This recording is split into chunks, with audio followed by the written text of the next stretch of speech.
Are you ready? Can Crus. It don't really get no better than this the podcast that you're looking for if you're really heavy into wrestling. Hosted by the Mark. Energy that's so amazing. Gotta keep it entertaining. Rep the Can Crus Nation. Yeah, you know what's going down in the ring. Lights out when you hit a ding ding. Knock them out like boom bada bing. Hold it down, you can crown me the king. Got a shout out to the Miz and Duke the Dumpster. We choke slamming everybody. Power driving, hit them with a face buster. Yeah, this the show you need and it ain't no need for waiting.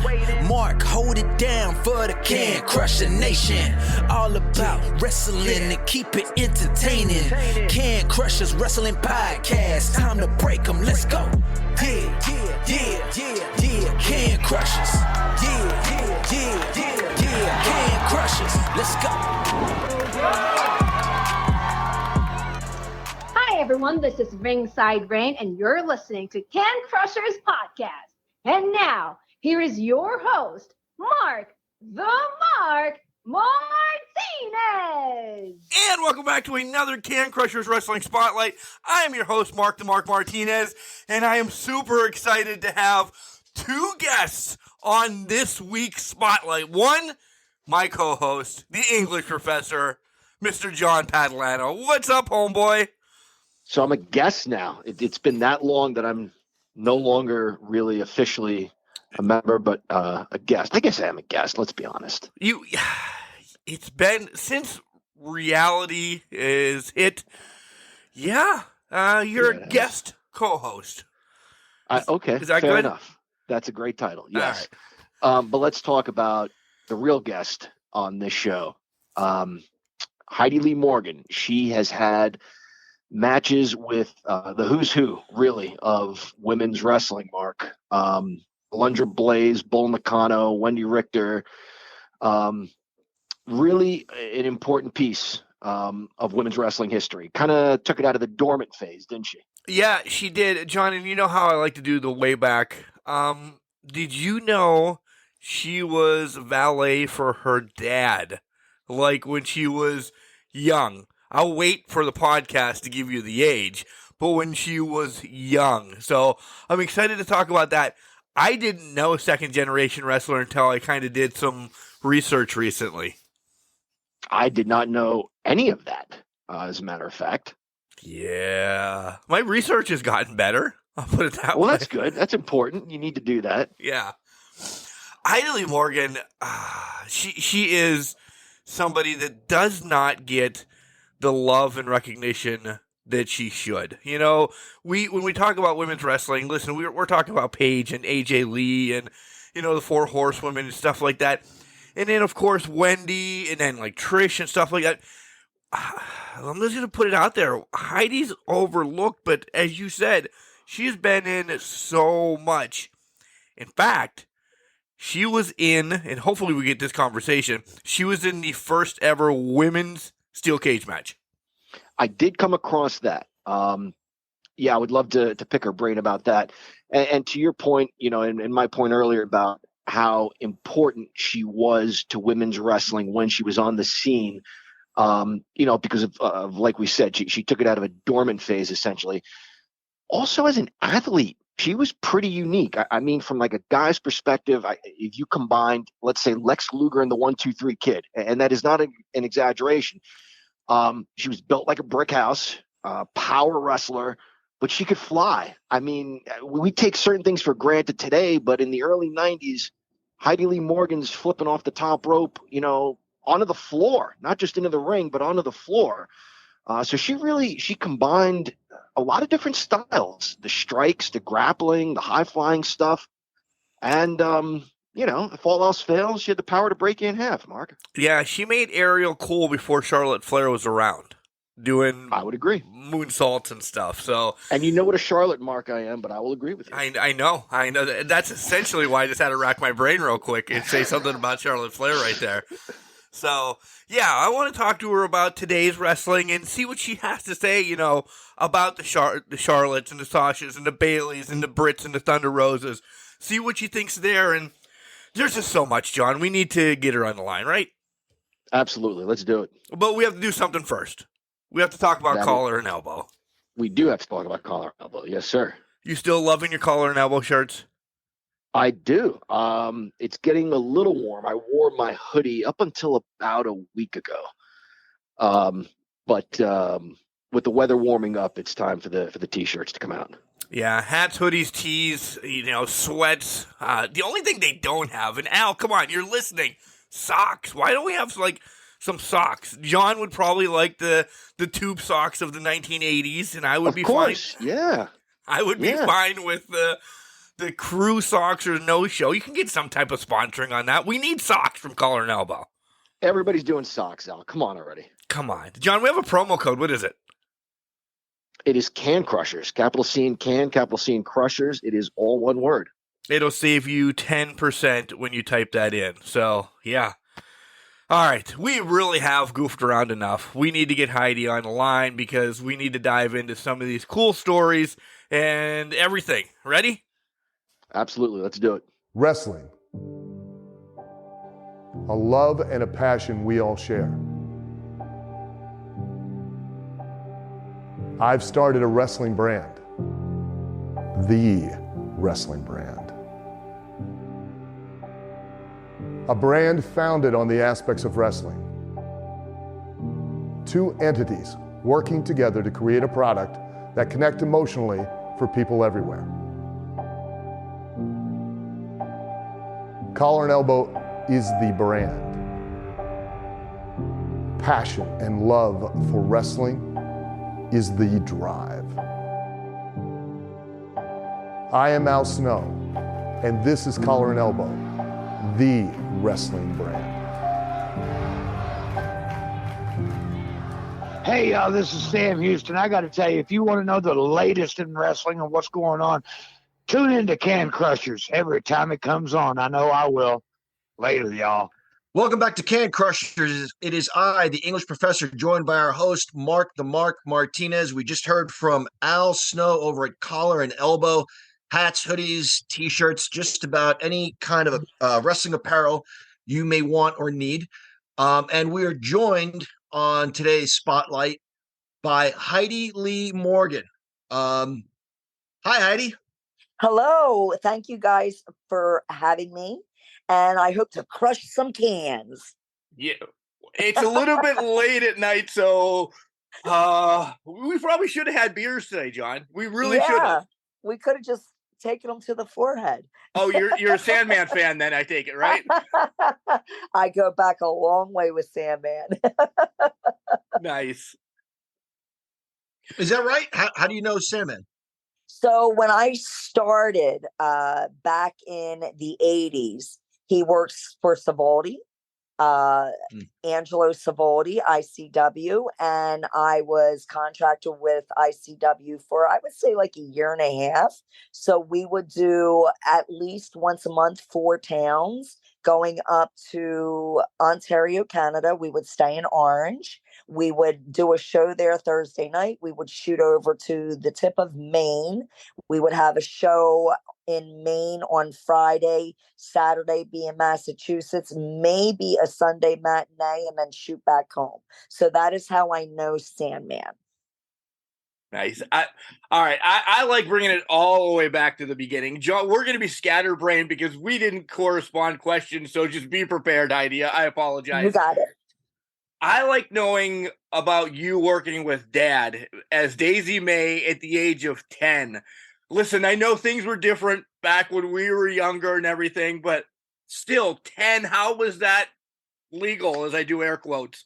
Actually, we'll go back to the being legal with the air quotes. I was actually 6 years old as Daisy May. And that was in the 70s when it was Capital Wrestling. He was Morgan the Farmer and also Little Abner. And we had a petting zoo as a little girl growing up. And we would bring one of our little piglets. She was a dwarf piglet, Susie Dew. And she would be with me. And I never stayed at the ring, but I would escort, because I was a ham. I was like, put me in front of people. I'm like, ta-da. And I would do that because I had no fear. I just had no fear that way. And my sister could actually beat the crap out of people. Like you wouldn't know it because she's just not, she doesn't like being the center of limelight, but she actually could throw down 100 times better than me. But I liked being in front of people. So it was me out of the two because she wouldn't do it. So I did it and I don't mind because I had fun doing it. I would go out to the ring with my dad. Susie Do and I would hold her in the ring, walk through my little circle like a yeehaw thing, me and my pops, and then I would leave. I was not allowed to stay at the ring side. Fast forwarding when he started being Tully McTavish and the McTavish brothers, he was Tully. I would go out to the ring with him and Tommy Stanton, and I would do a Scottish jig with my dad.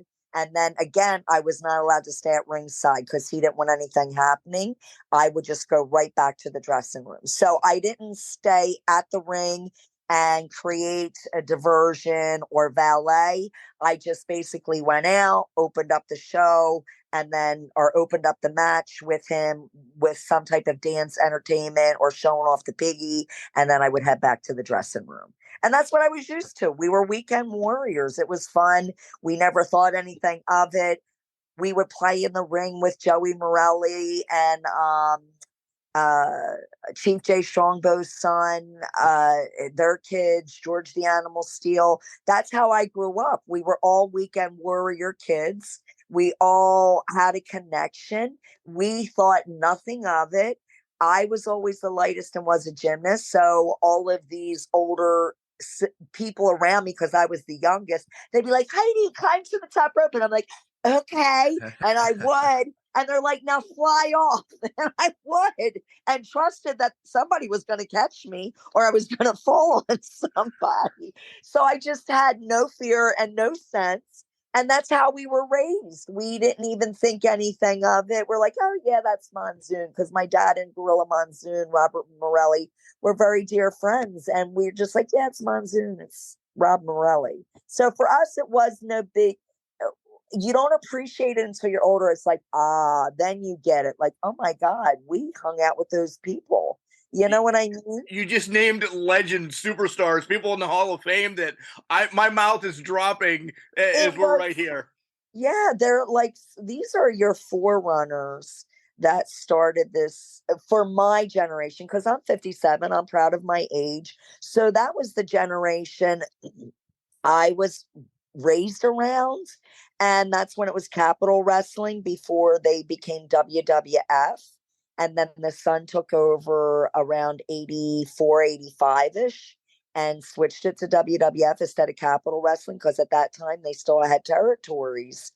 You had Dominic DeNucci out in Pittsburgh that helped run that. You had the Ganyans out in AWA territory. And everybody did. You had the Crockett's, NWA. It wasn't WCW. It was NWA. Let's get it straight and give honor where it's due, right?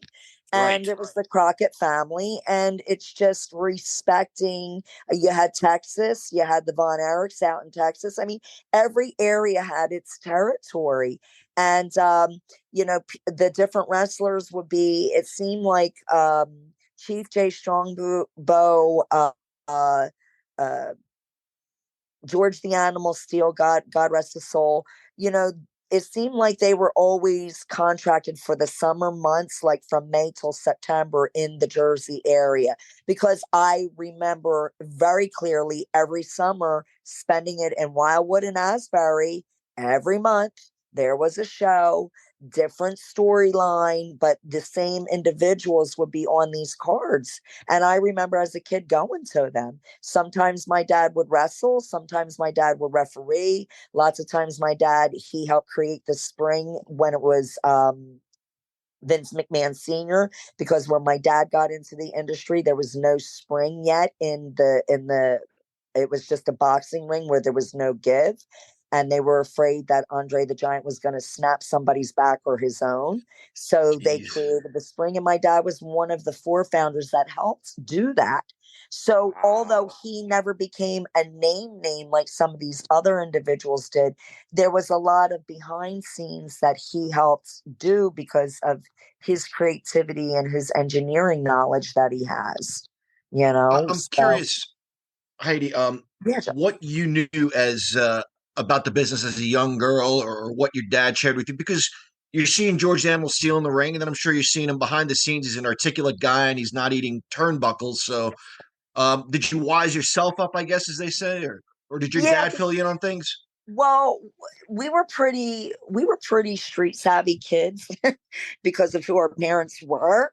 Um, my mom, so we had more of the street set. Not, I'm not 100% street smart. I mean, I have knowledge, but as a child growing up, and you saw this, first off, my dad did have a reputation on being nuts, so we were always protected, and I really proclaim my safety aspect. Unlike a lot of the women in the industry, they knew that if something happened to me, my dad would go to jail and die and burn down a whole state to get one person, and he didn't care who he would have to go through because he's that nuts. And I say that lovingly. I respect that, though. I respect right, that. Right. So he really, honestly, like we always stayed with the kids. So when it was always a big party time, like a slumber. No, it was never a slumber party, but it was like we got together. We always had a good time. We always played around. But my dad never broke bread outside of the show.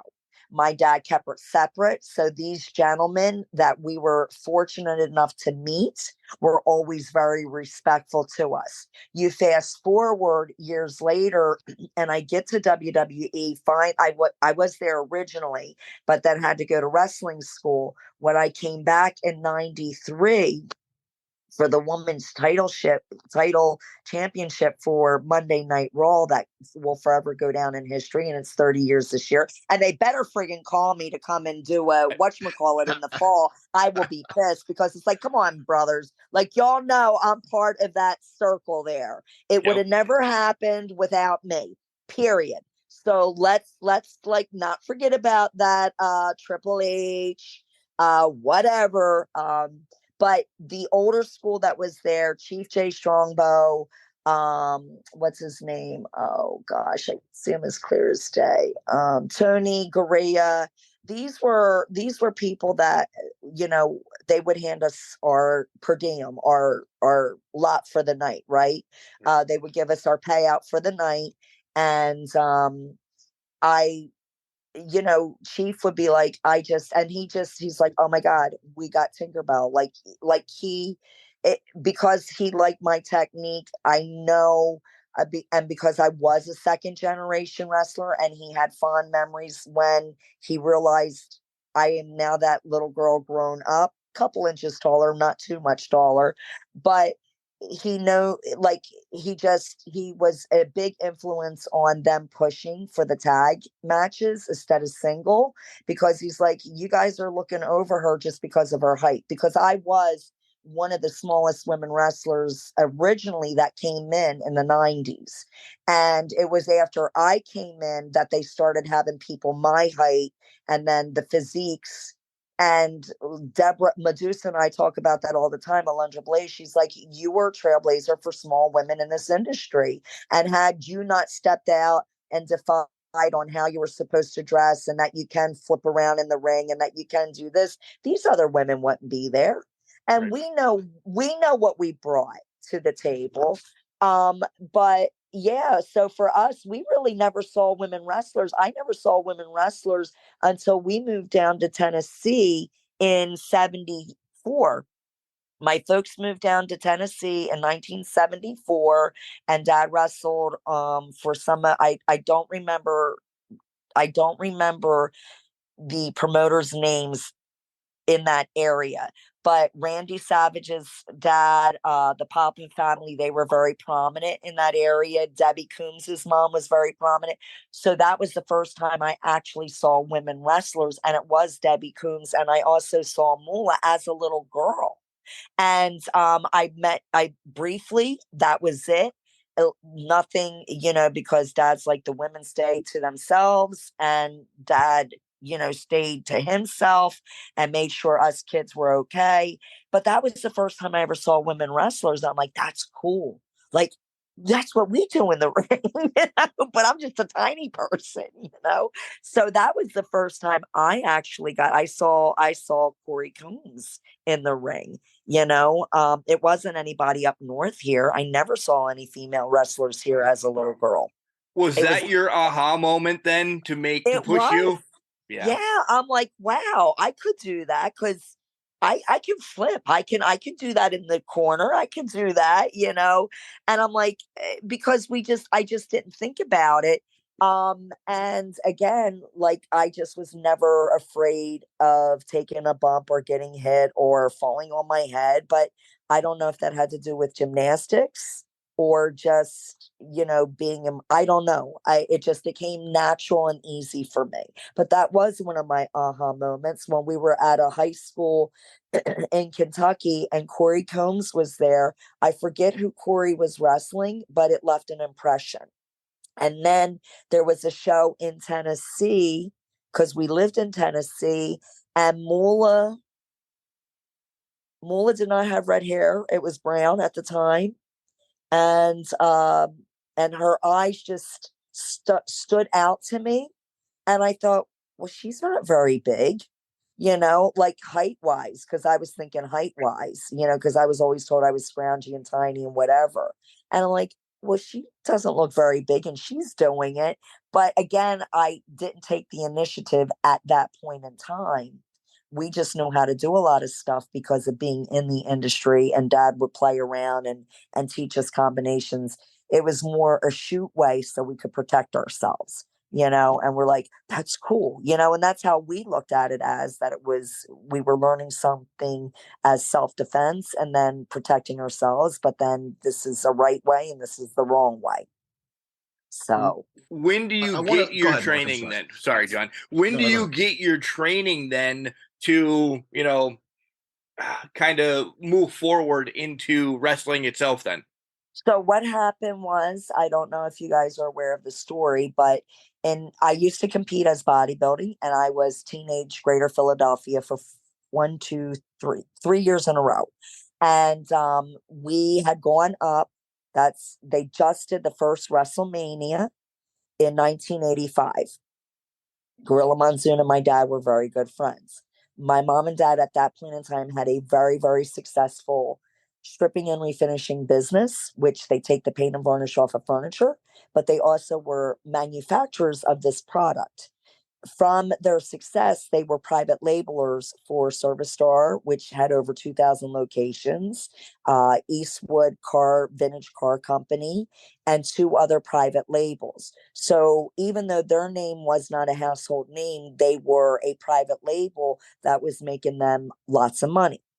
And from that point, we wanted to use Hulk Hogan as our spokesperson with me, because I won teenage bodybuilding competitions, and plus I'm a member of the family, thinking that would help open a door for me, not thinking wrestling, just thinking modeling, sports modeling, because I never thought I was a model, but sports modeling on fitness, I knew I was naturally from the neck down beautiful, right? And I'm not picking on myself. I know what models look for, whatever. I didn't have the height, but I had the body and the physique and the grace, and I won those trophies. So we go to Stanford in August of 1985, and we put the proposal with Robert Morelli on using Hogan, and they would get like 2% of whatever sales we got off of it. And Vince says, well, I can't give you Hogan. And he says, but the next top guy, who I think would go hand in hand with Heidi, would be Paul Mr. Wonderful Orndorff, because he is more known for bodybuilding than Hogan. Hogan's big and muscular, but he's not known for bodybuilding. But Paul Orndorff is, and I think it would be a better fit. And then he looks and he says, do you want to wrestle? And I just started laughing. I'm like, now understanding I was in a Liz Claiborne 3-piece suit with my stiletto heels. And I was like, I was corporate all the way. I'm like, no, not at all. Like, do you see how I'm dressed? No. And he's like, are you sure? He's like, because the industry has changed since your dad was in it in the 70s. And I said, no, that's not I want to do my bodybuilding. And he looked and he says, I tell you what, would you be interested on just adding some color to our show? And he says, and you know how you put on the 90-second performance on stage for bodybuilding? I said, yes. He says, would you be interested in doing that in between matches? Because we really don't have that many women that are into sports and fitness like you are in this industry. And I think it would be a plus for the company. And I'm like, yeah, where? I'm like, of course, you're talking my line. And I'm like, well, where, when, and how much? I mean, where, when, and how long do I have? Because this was August. And I'm thinking I need at least 4 weeks to prep for this, to get cut and work on my routine, because I knew I didn't have one audience to work with. And he says, we will be at the Spectrum September 28th. And Hogan's on the card. Paul Orndorff is on the card that day. We'll take the photo shoots with you with the product, and then we'll go fast forward and promote it from that point on. And I'm like, okay, that sounds like a plan to me. And that started my journey. I worked with them from September of 1985 till April of 1986, doing bodybuilding exhibitions between matches. And I shared a dressing room each time with Randy, Macho Man Savage, and Miss Elizabeth. And the very first time when I met them, she was a doll baby and he was very uh, protective. And he wanted to make sure I wasn't some weirdo. And she's like, "Turn out loud, Randy. She's a second generation like you are," you know.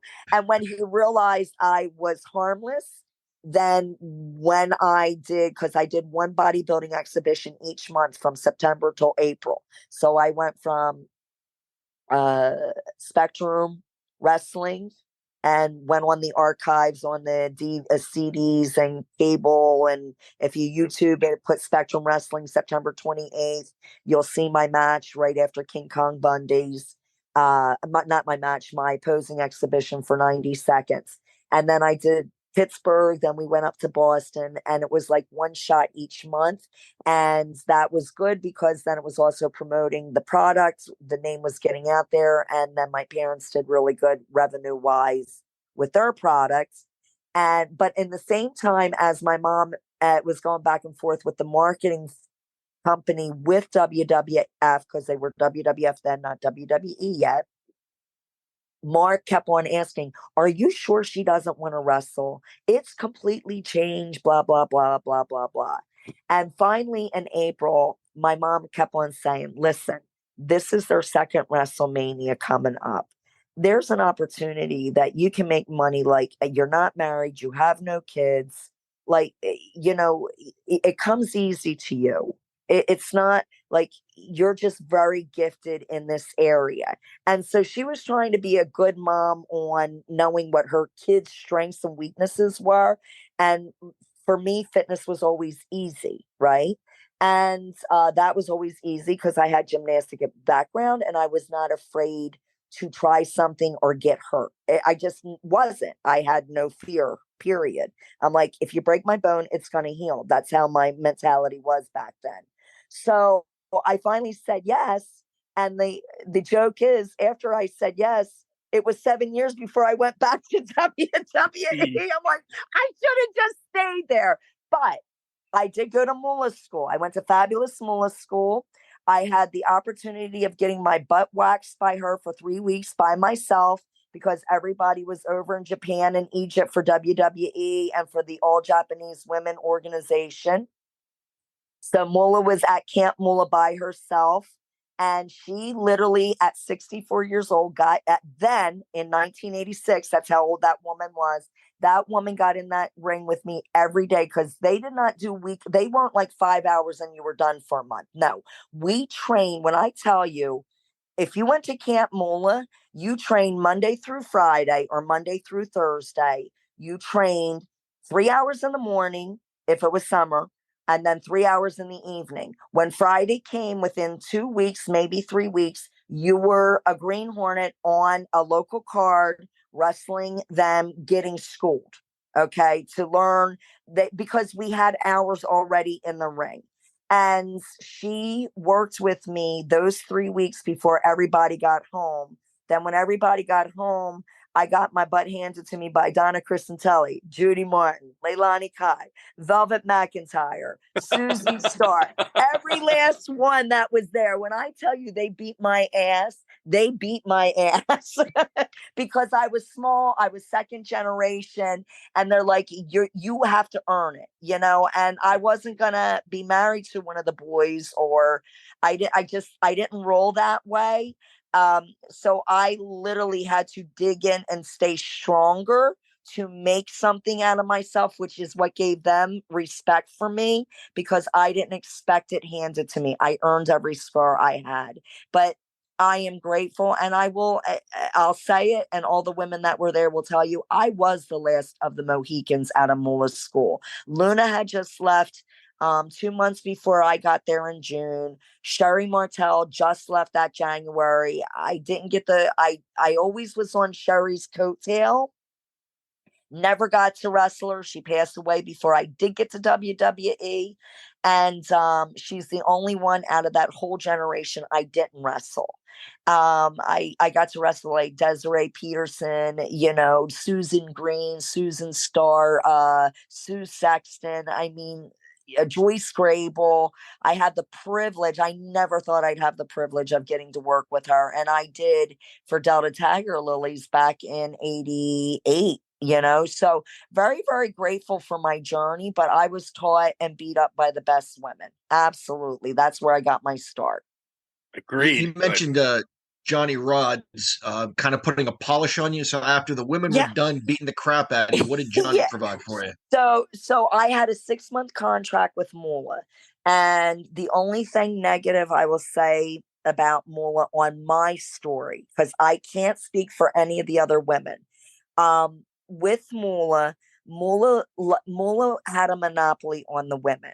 Moolah knew that her monopoly was coming to an end because of what she did to Wendy Richter. Okay. Vince tried to walk on the line or the fence because, you know, he, being a second generation promoter in the industry, Moolah goes back with his dad. He didn't want to disrespect old school wrestling, but he saw what was going on, but couldn't do anything per se. So his way of actually doing something was carefully pulling back the reins, and like all of a sudden these guys coming in with their wives or girlfriends. And then Sherry reached out from AWA and got in there. She was the first one that was not connected anymore at Moolah School to get into WWE.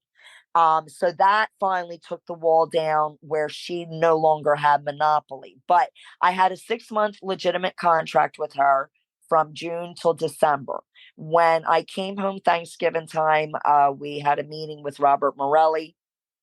And he says, that's all you're going to learn, Heidi, is what you've done. And he says, honestly, you can live up in Jersey and she can book you for here. She'll still get her 25% if that's what she's worried about. So you don't need to live there to be working for WWE, but you do have to go through her as a booker. I said, I'm fine with that.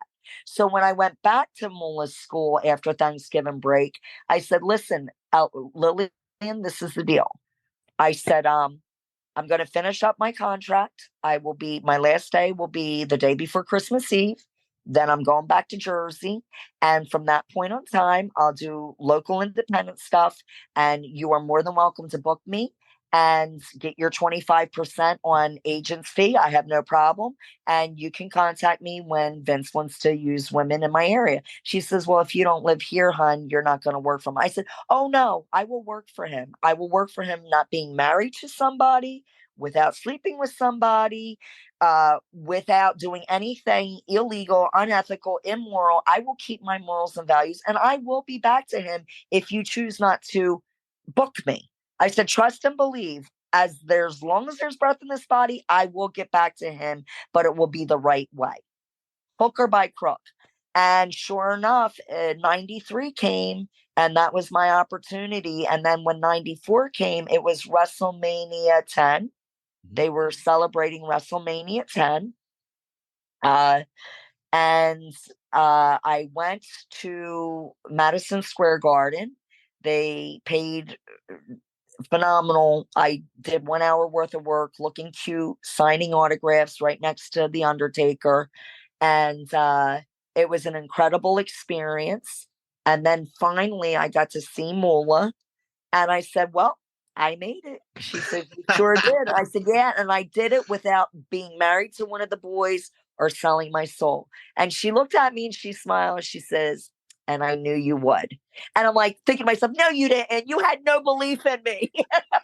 But I do believe genuinely she knew I would, because I was determined. Did I leave as a champion? No, but I left as a champion for my personal life because I had to choose on wrestling or giving birth. And it was a very hard decision because we were supposed to do Royal Rumble January of 1995. And I had found out I was pregnant, and I was a high-risk pregnancy.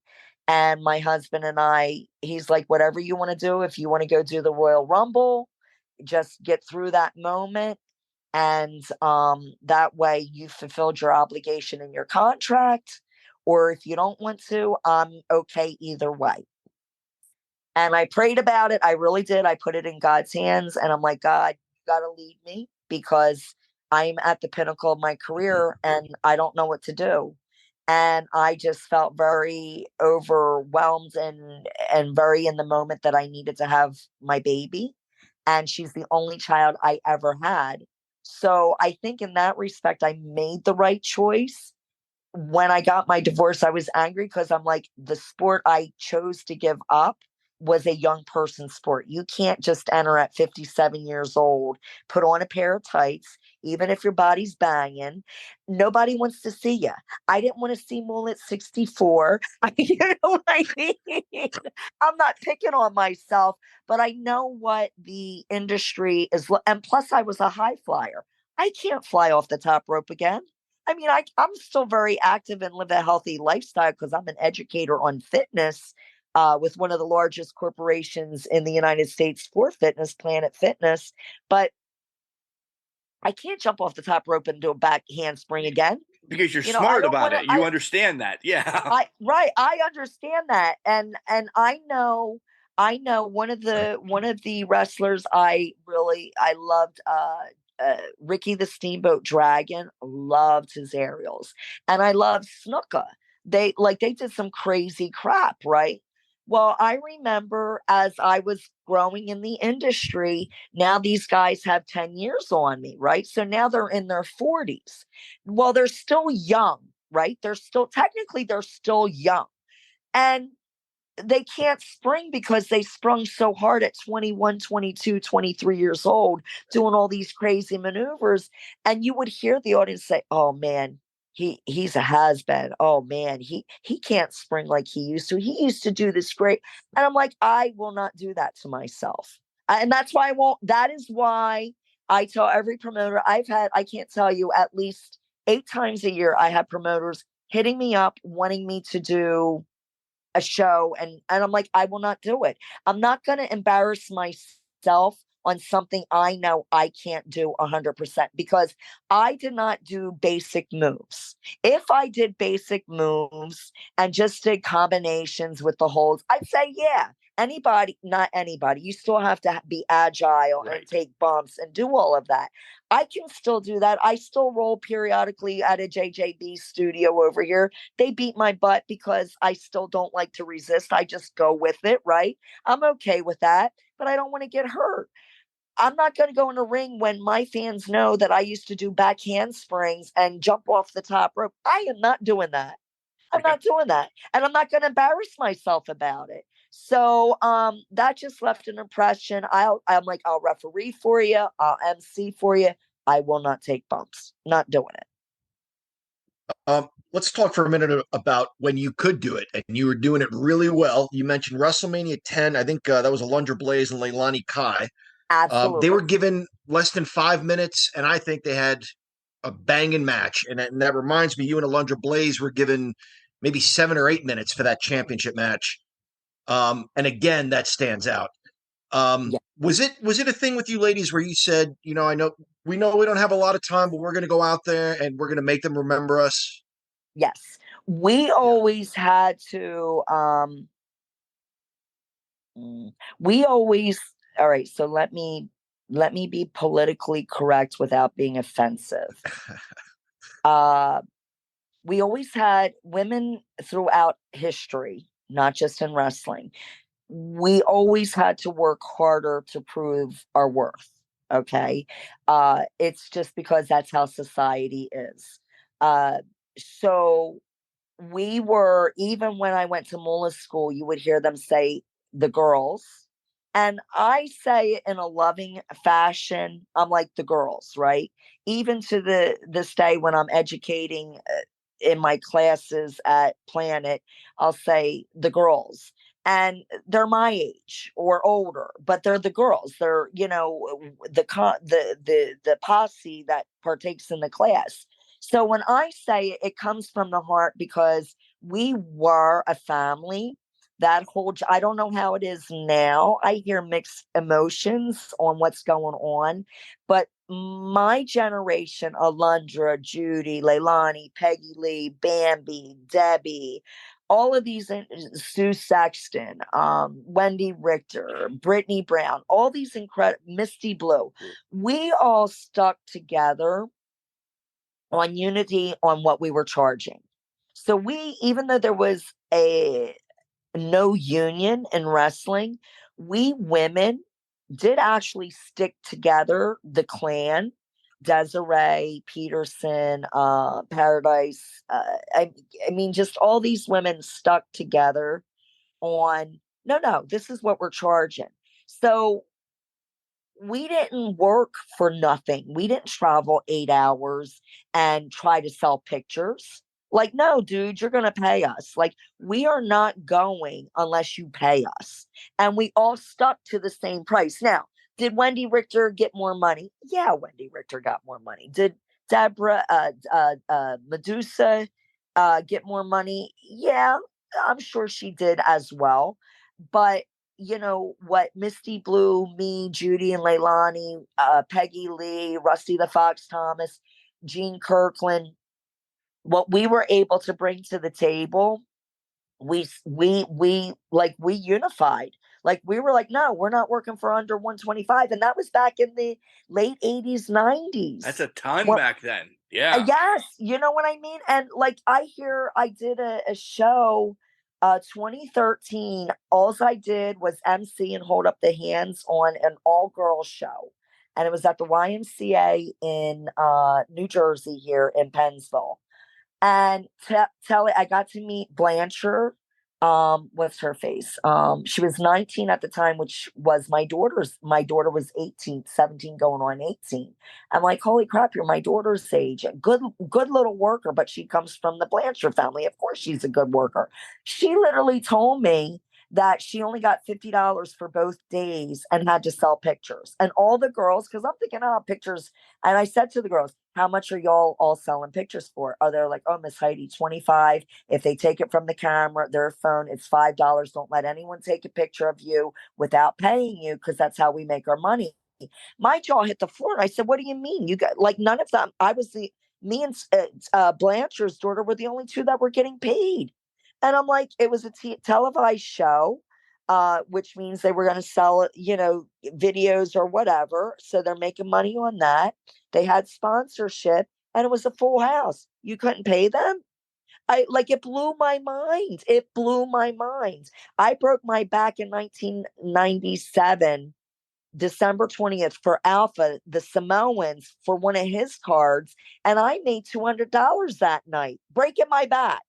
And literally breaking her back. Breaking my back. Literally, I was in a body cast for 3 months, then a partial cast from the 3rd month to the 6th month. So for 6 months, I was in a cast from my neck down. Okay. And my husband at the time, his insurance, thank God he was a DOC correctional officer. We had phenomenal insurance. It cost $25,000 to make $200. Like, that's crazy. Crazy. Yeah. But we had a unity, and that unity was very, very powerful.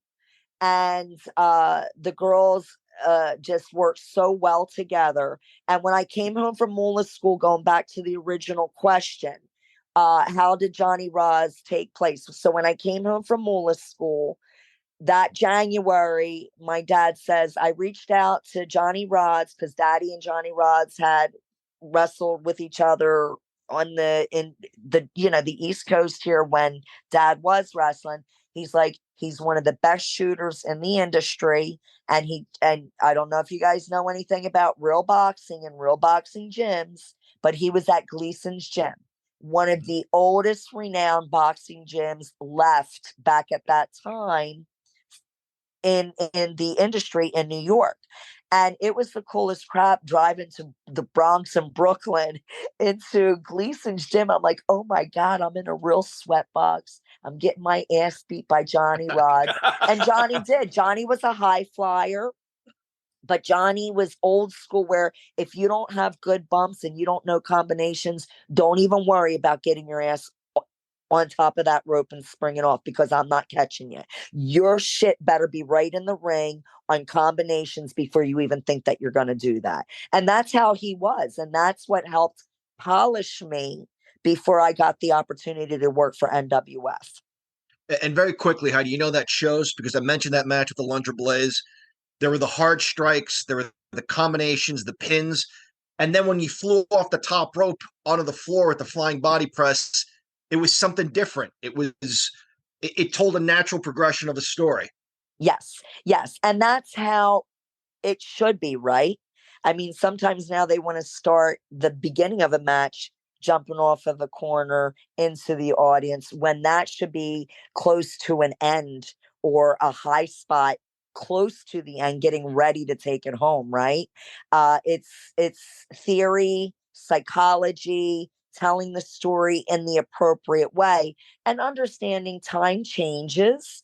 And I'm a creature of, you have to evolve. My industry with fitness, we have to evolve. Things change. Back in my day, when we were doing military presses, they were behind the neck. We've learned sense through science and physical therapy and occupational therapy. Everyone that did that has severe cervical spine issues. Yeah. So now you do the military press in front, right? So it's evolution, understanding that. But we told a story, and she had, Medusa Alundra had a sound base. She came from AWA territory, the Ganyas. She rolled with them. So she had a very good foundation. She got to work with Debbie Combs, another good foundation. You can't put a price tag on that. That's that's like an endless pit of education right there. And then she had the fortunate blessing to get contracted in Japan. Not only did she get the crap beat out of her and learn excellent Japanese style wrestling, but she did kickboxing too. So she was well rounded. And then through my travels and being open minded, every territory I went to and I had an opportunity, I asked Debbie Coombs, can we roll? I wanted, like, can we shoot? Like, not to, like, I want to learn from you.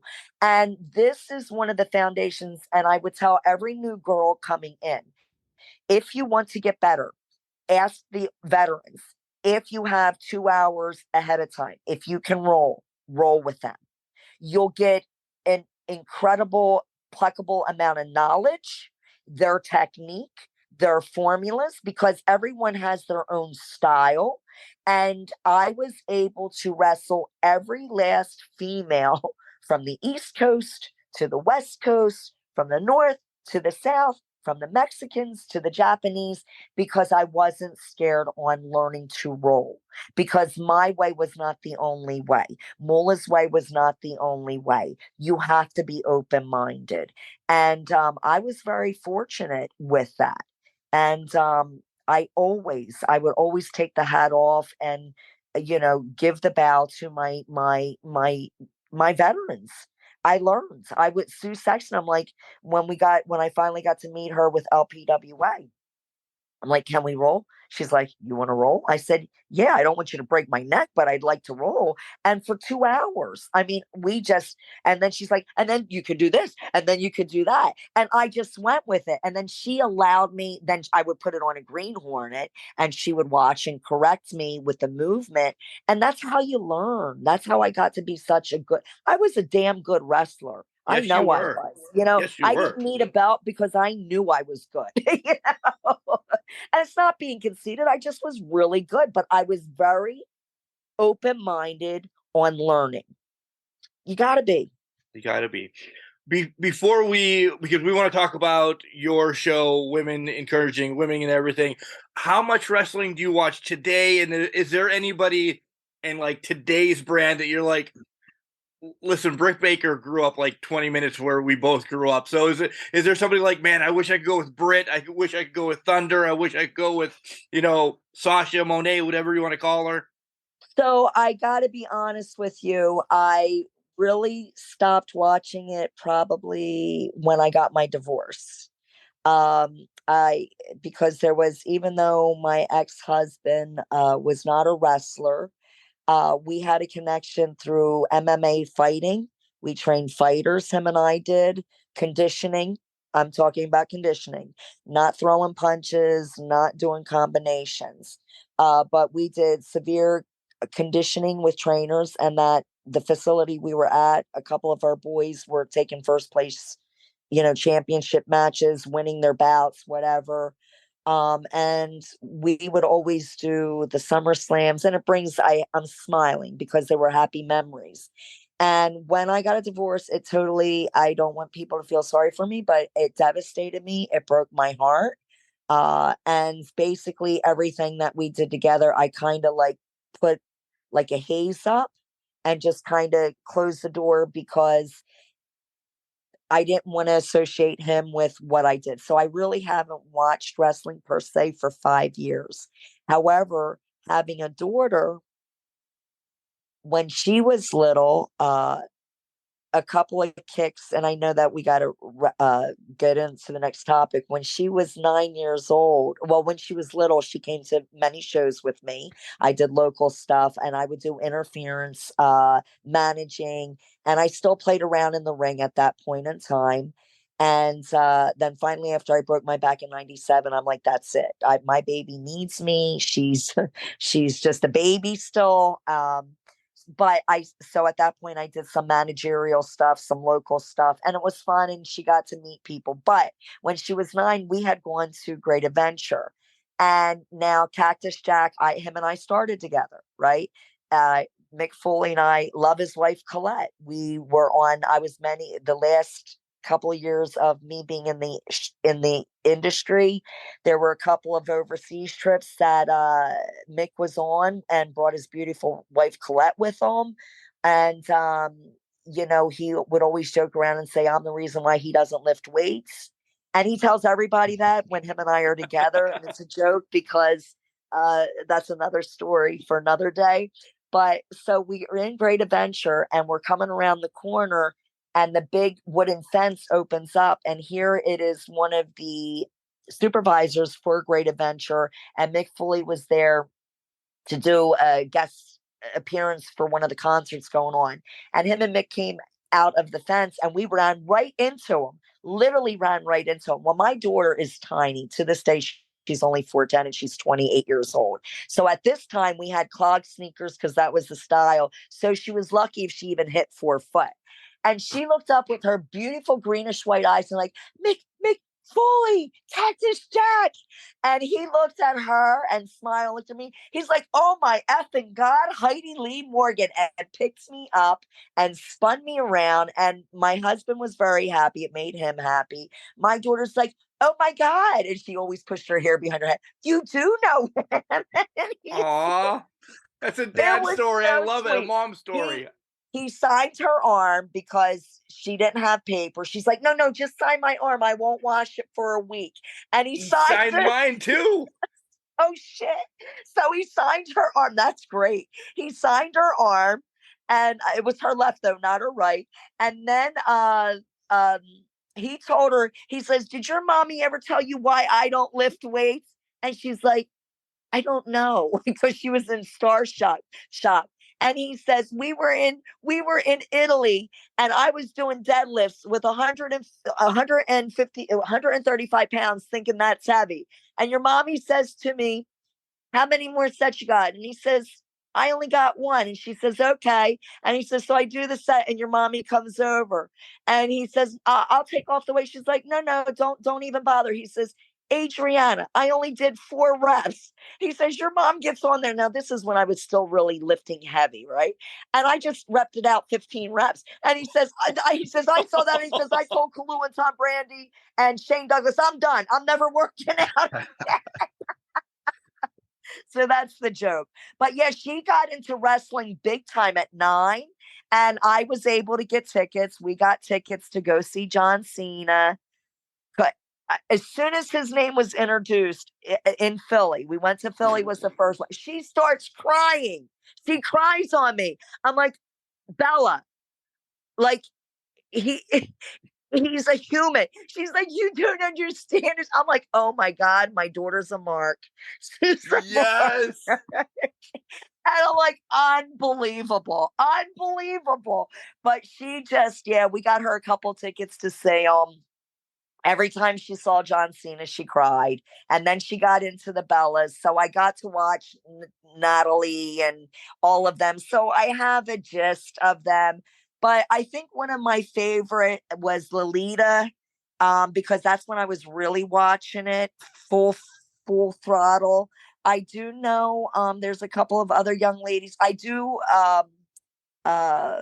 what's her name? I don't think she's with them, but I do think that Blanchard Tessa? I think Tessa's good. We love Tessa. Phenomenal. Yeah. I mean, she's definitely one.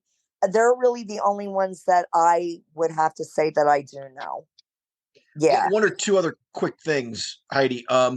Towards the end of the 90s, I guess, after your career was over, the industry had been dormant for so long, and you and all the ladies you mentioned really revived it.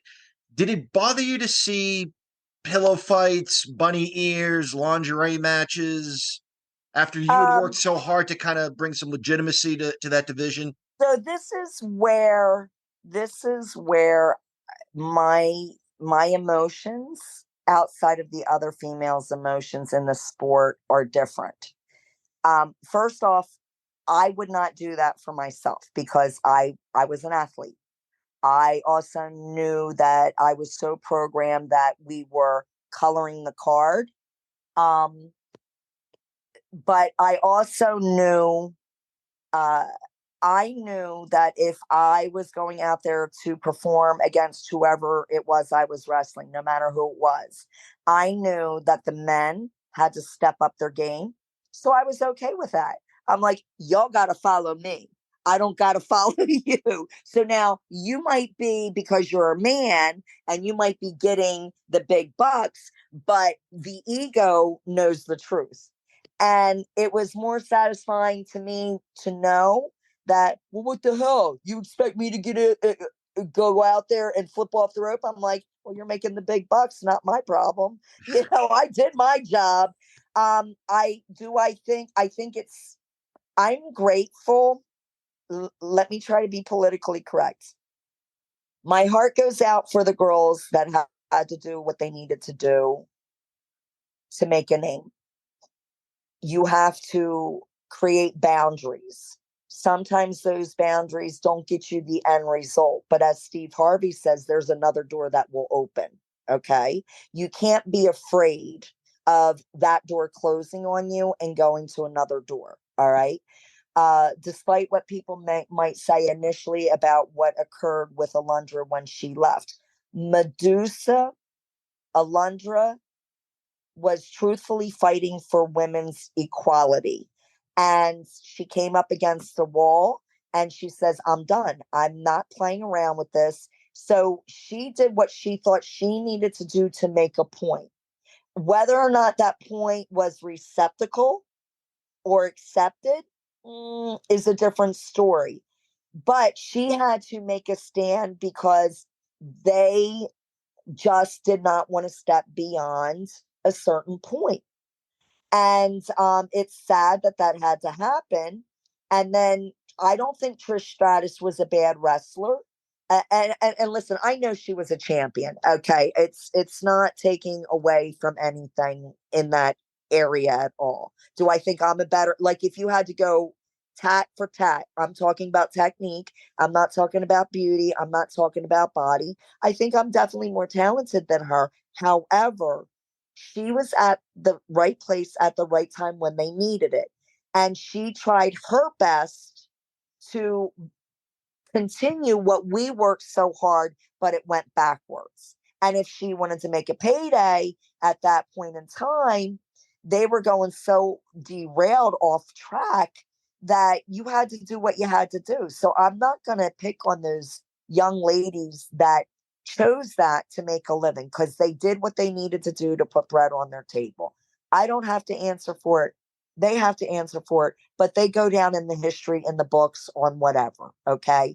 You fast forward, the Bellas come along, but what helped the Bellas and what kind of helped Trish out at the end was Stephanie McMahon actually being part of the industry and her actually saying to her father, are you kidding me? Are you kidding me? Really? Like, don't you see what's going on? Like, how sad is it that you had to wait till the late 90s for your own daughter to be grown to actually start listening to her? I don't give a flute who gets mad about that. I'm sorry. That's what helped the women right now go from divas to women wrestlers. Because had she not done that, had she not had a connection with the Bellas, Natasha's second generation as well, you know, all these women that are second generation, the Rock's daughters now in it, like, now it changes. It changes. And I'm putting it in quotes because now God didn't give us sons, he gave us daughters. So now we got to look at this differently because now it affects somebody I gave birth to. And I think I commend it on where it's trying to go right now. But I don't have anything negative. Those girls did what they thought had to be. Did it hurt? Yeah, it hurt. It did hurt. I'm thinking, wow, we like busted through doors and barriers, not to be laughed at, not to be a gloss on the card, to be recognized, to be seen. And it went 10 steps back after Alundra left, literally 10 steps back.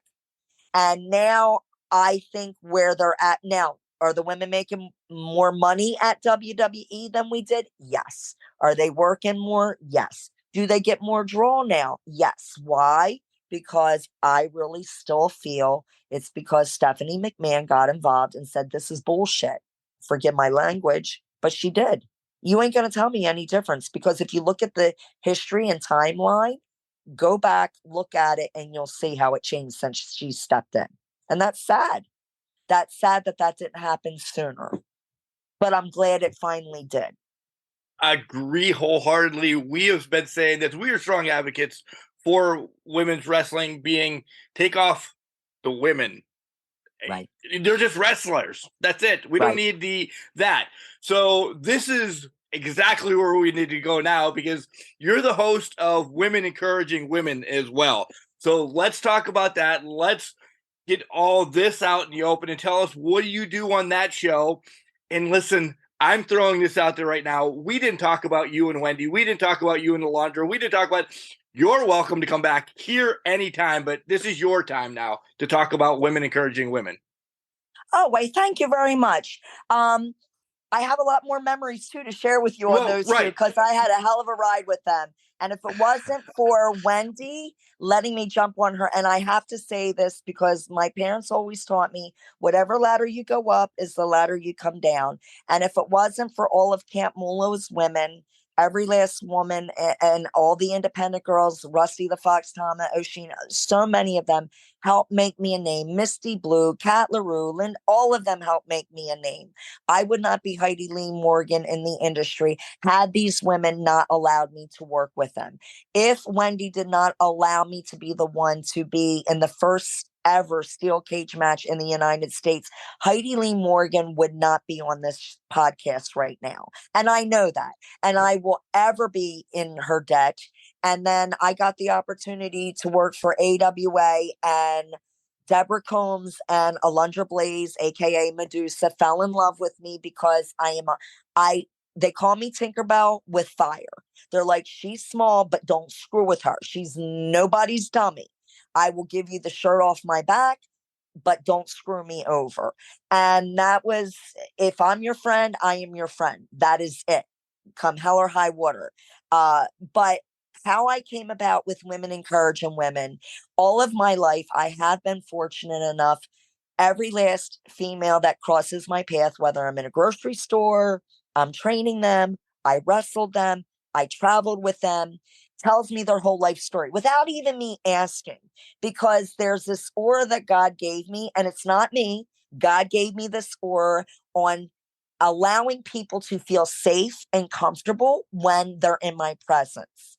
I might not have words of wisdom, but I listen, and I'm a very good listener. Might cut you off sometimes because when you say something, it triggers a thought, and then I want to speak it right away so I don't forget it. That could be an age thing or just a type A personality. Not sure. Anyhow, going back to all of my life, women always talk to me, young, old, even men. It didn't matter. But when my ex-husband and I started running the boot camps, our boot camps were packed. We had, we thought we would cap off at like 15 people per class, and we would have 30 or 40 show up.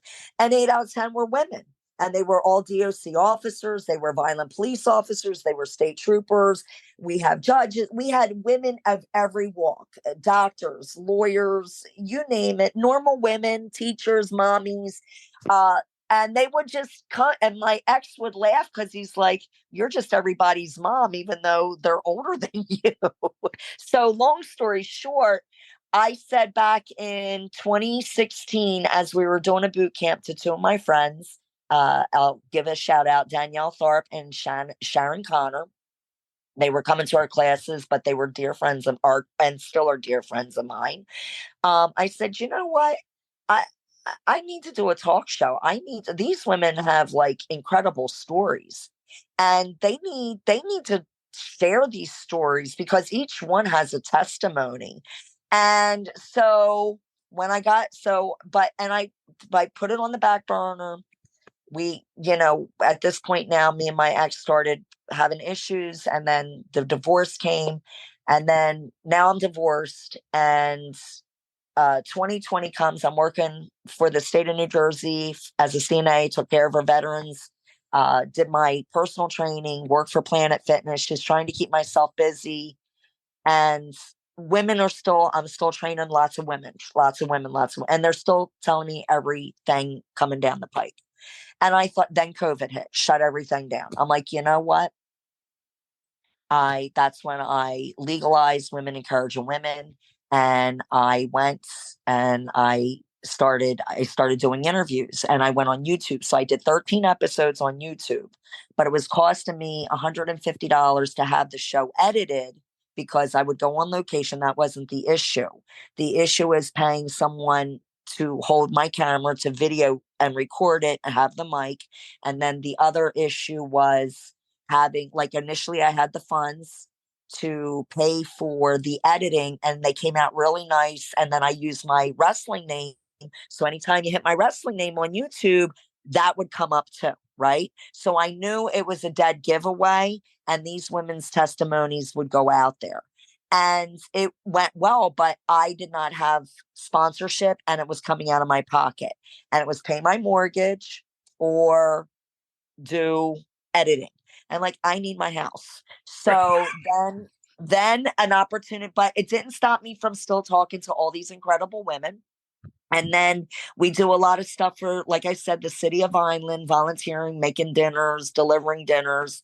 And one of the local political, I'm not a political person, but one of the local people that is political that has a show on WVLT 92.1 FM, Cruising to the Oldies, he hits me up and he says, Heidi, are you still doing your Women Encourage and Women Talk show? And I said, well, Steve, I put it on hold because of editing costs. He says, would you be interested in going on our radio show because they have an opening? I said, you got to be kidding me. And I just thought it's got to be in a perfect way by a divine right. So I said, okay, well, when? He said, Sunday nights. I said, are you kidding me? And he says, no, 5:00.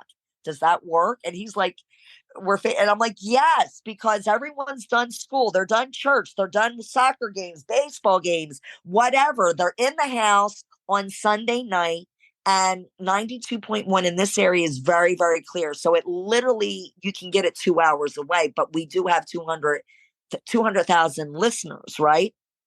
So I get a hold of the owner and he says, it will cost you this much for 13 weeks. You got to be contracted in.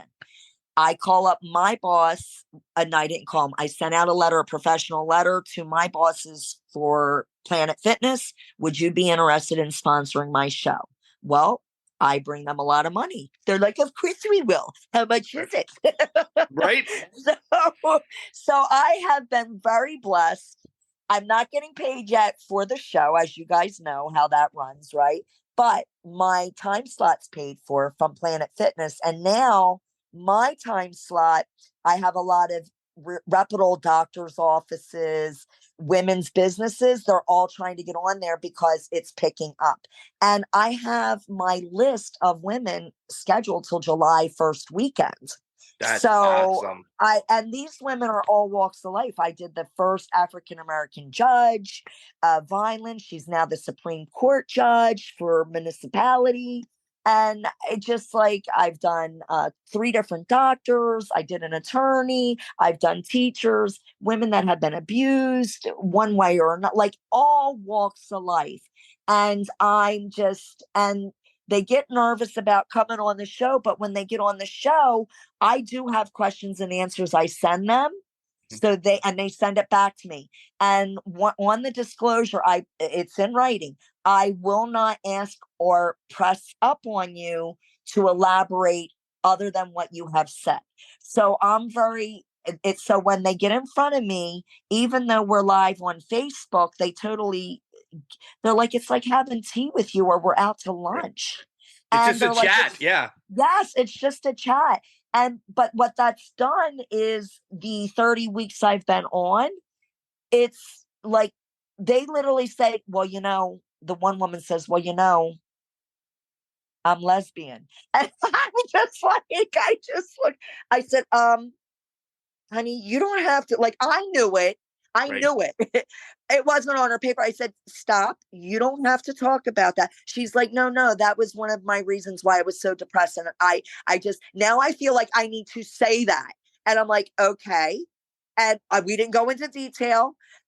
I said, are you okay? She says, yes, I just needed to say that. And she says, I just want anybody out there to know that if you're having issues emotionally, mentally, if you're anxious, if you're depressed, look in your soul. Did something traumatic happen to you as a child?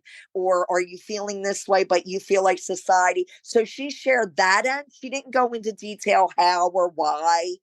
No, but she came out on Facebook, essentially. She came out, and I'm just like, and then we were done. I said, are you okay? She's like, oh my God, I just feel so much better. And I said, oh my God. That is awesome. So, and then the one mom, it was about her husband cheating on her as she had a miscarriage and her dad died, and then found out the mistress was pregnant at the same time she had a miscarriage. Well, that's what the story was. Go from one end to the other. Exactly. That's what the story was, right? as Joanne starts talking, I said, so how many children you have? I know she has 3. I knew she had one as a teenager in high school. He's a hygienist. She's absolutely beautiful. And she says, I have 3, my oldest. And I said, and he's doing so good. He's out in California. He's a tech with the records. You know, you guys are good at that stuff, right? So he does the records and stuff like that. Producer. Labeling. Yes. Yeah, producer. Thank you. He's a producer out there. And she says, so I have 3 kids. And then she said their age, and then she paused. And I said, are you okay? She says, I just got to put it out there. I was a teenage mom. And I looked at her. I went just like this. I said, Joanne, we don't have to talk about that. That's not what's on the paper. She says, no, and then she starts crying. She says, I just feel like I need to say this. I know it was supposed to be about my marriage and having a miscarriage and him having a baby as I had my miscarriage. But I really just want people to know you can make it being a teenage mom. I'm a hygienist. My kids are great. And I'm just like, and you know, that's how it is. And every last woman, I say it humbled, every last female that I get, if I can get them to lock in and they get on the show, they open it up for every other woman out there to know that they're not alone. And that's all my show is about. I am not political. The girl last week, she had to have not last week, the week before, Brittany, beautiful young lady. She had no choice, her and her husband, but to abort their baby because the baby had spinal bifida, cerebral palsy, and the doctors told her she was going to die and the baby would die too. So it was controversial because of the new Roe law that's out there. And that's what that topic was. So it's like from one extreme to another, but they don't need tragedy because my woman, Demetrika Todd, who is the judge, she came from a very good family. They were just not rich, and they utilized the public school system, and she worked her ass off to get her partial college education, right? So she didn't have any abuse. She didn't have any nothing. She had a good life, just had to work for it. And that was what her topic was. If you want anything, you got to work for it. It doesn't come to you. You got to work for it.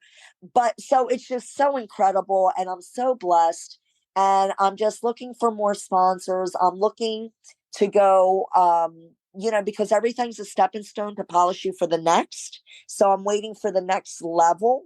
And I'm prophesizing and putting it out there. So I'm hoping that the next level will come within the next year, bigger and better, where it is on national TV. That's where my ultimate goal is. And it's not because I'm beautiful. I want to do it where we're a setting Which she is, Mark. Which she is. She's you back gorgeous. me up on that, Mark? You need to stop with that. I don't know what she's talking about. You said it like 3 or 4 times. Stop. You're gorgeous. Well, I always say I look like Phyllis Diller and Cloris Leachman. What a good combination, right? And Lucille Balls. I was called Lucille Balls of the women wrestling. I said, I'll take that because she was a badass person. But anyhow, that's my next. But I want to do it where it's a radio interview type format, because I feel my guests are more comfortable in that setting where they don't feel like the world's looking at them. I don't want an audience. I just want it to be me and them having a cup of Monka tea. Oh. And how are you feeling these days, Heidi? You haven't broken your back, but you look like you're still in great shape. So I got a tweak going on with my foot. I don't know what's going on right now, and it aggravates me because I think I'm 20, even though I'm not. My body lets me know what it can do and what it can't do. I am a blessing for Planet Fitness, and Planet Fitness is a blessing for me because of my years of being in the industry and all my war wounds. I've worked with many physical therapy offices, over 20 different PTs. They've helped educate me. They keep me educated so I can work with our members at the gym that think they can't move and live. So when people come to me, I'm like, no, I'm not a trainer. 10 years ago, I was a trainer. I'm an educator, and I am going to show you how you can modify and still move and have an active lifestyle. So right now I go about 147. I feel shapely, sexy, curvy. I do feel sexy. I feel voluptuous. I'm comfortable in my own skin. And I think that's what everyone just needs to, women in general, even men. You just need to be comfortable in your own skin and grow old gracefully. I just want to grow old gracefully. That's all. I want to be able to move. I'm not worried about competing right now. I'm just worried about staying healthy and making sure I can be the best me for my members.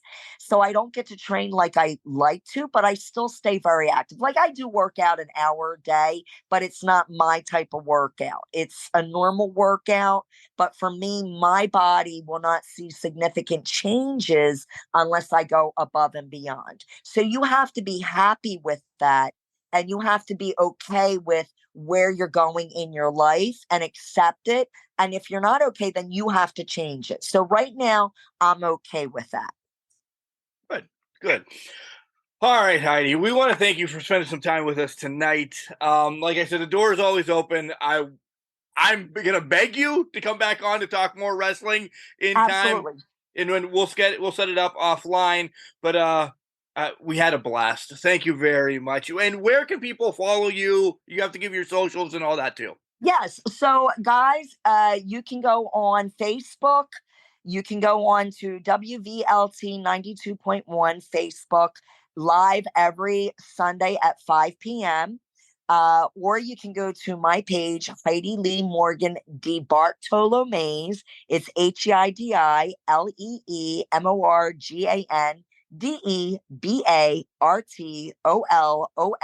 DeBartolomeis. And it will say retired pro wrestler and Planet Fitness educator manager. And I think I have a picture of me going to that when I went to Bahamas last fall is my Facebook page. But you can go on there. Once you type in Heidi Lee Morgan, it will just follow and you'll see it is my personal page. I do have a wrestling page, but I don't keep up with it. The pages I keep up with is Women Encouraging Women on Facebook, and then my Heidi Lee Morgan de Bartolome's. I just ask people to be respectful. Do not inbox me trying to be perverted. I will block you. If you're being respectful, I will not block you. And do not put anything raunchy on my Facebook page because I will eliminate it. My family sees it, so let's have some respect. Yeah, I want guys, to do that to your page. Don't do it to mine. Yeah, keep it clean. Keep it clean. Yep. All right, Heidi. Once again, thank you for stopping by. I will say this again, and you're gonna be like, "Oh, Mark's the weirdo." I love you. Thank you. Thank you very much. I love you guys. Thank you for reaching out and wanting to do the podcast on me. And I look forward to working with you guys maybe in the very near future to talk about the feud with Wendy and Alundra Blaze. Cannot wait for that. Thank you, Heidi. You're very welcome, guys. I appreciate you. What a great interview she is, Mark. What really, a wholesome person, John. Yes, just a good person. Aside from all the wrestling, a couple of marks like us wanted to discuss. Her Women Encouraging Women program. It's just so down to earth and encouraging. And hats off to her. She's doing good work. You sense her kindness, you sense her goodness when you talk to her, and that's really refreshing. Yeah, we'll talk about a couple stories that we liked, but we did this interview over Zoom so we could see. I just wanted to give her a hug, and I know that sounds like I'm a creeper, and I've always thrown that out there. She's just that great of a human being. I just wanted to give her a hug through Zoom, and hopefully, one of these. Because we talked to her about some cons and stuff, and, that's on her to release when she's going to go and everything. I was trying to twist her arm to say, hey, come to my con, which I don't have a con, but you know what it is. I just want to meet her and just say, hey, thank you once again for everything you've done in professional wrestling and now with women encouraging women. And, she's got all the confidence in the world in the work that she left behind that's out there for everybody to see, and she should. And she's got confidence in the Women Encouraging Women program, and she should.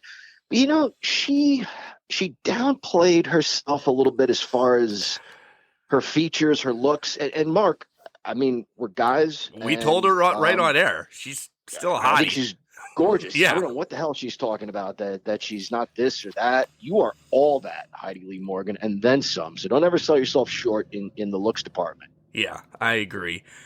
Couple stories. John, I told you about, in the intro about her being second-generation wrestler, working with her dad as Daisy May. I had it written in my notes at 10. 6, John. 6 years old doing what? A shtick in professional wrestling. Wow. Yeah.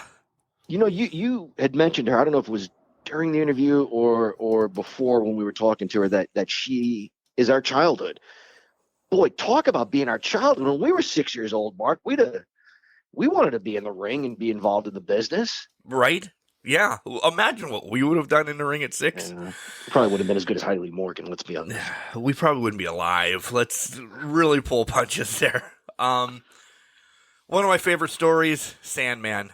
Just hanging out with the Sandman. That started the podcast, and I'm like, oh boy, we're going down this path right off the bat. I got so excited. I appreciated her honesty, Mark, as far as certain things we discussed.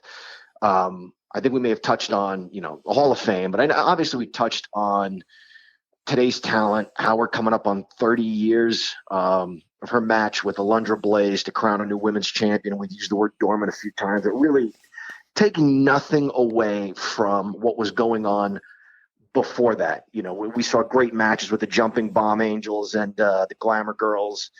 Rock and Robin and Sensational Sherry were the face of that brand for a while, but it was really a handful of women that took it out of that phase where it had kind of gone away. And Heidi Lee Morgan is definitely one of them.